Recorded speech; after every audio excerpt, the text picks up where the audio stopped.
बाबा, हं? आज येताना बासुंदी घेऊन या ना. अगं, कालच आपण आईचा वाढदिवस होता म्हणून आणली होती ना. ऐकलं? हं. गोकुळची बासुंदी पुन्हा खावीशी वाटतेय. खरं सांगू, मलाही खावीशी वाटतीये.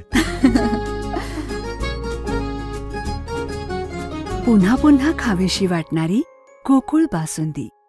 घरफोडी करणाऱ्या अटल चोरट्यास अटक.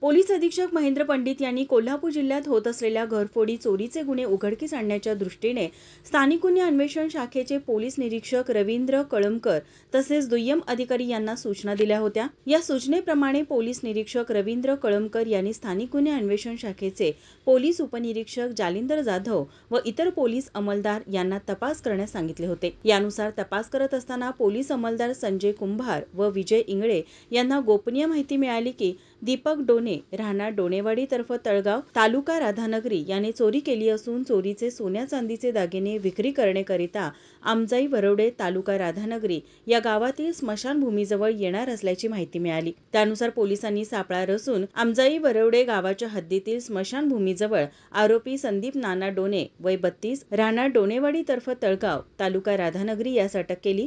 आरोपीने चोरलेली सोन्या चांदीचे दागिने असा एकूण 5,52,200 रुपये किमतीचा मुद्देमाल जप्त केला आहे. सदर कारवाई पोलीस अधीक्षक महेंद्र पंडित यांच्या मार्गदर्शनाखाली स्थानिक गुन्हे अन्वेषण शाखेचे पोलीस निरीक्षक रवींद्र कळमकर, पोलीस उपनिरीक्षक जालिंदर जाधव, पोलीस अंमलदार संजय कुंभार, विजय इंगळे, महेश पाटील, सागर माने, लखन पाटील, शुभम समकाळ, संजय पडवळ आदी पोलिसांनी केली. माझा महाराष्ट्र न्यूज कोल्हापूर.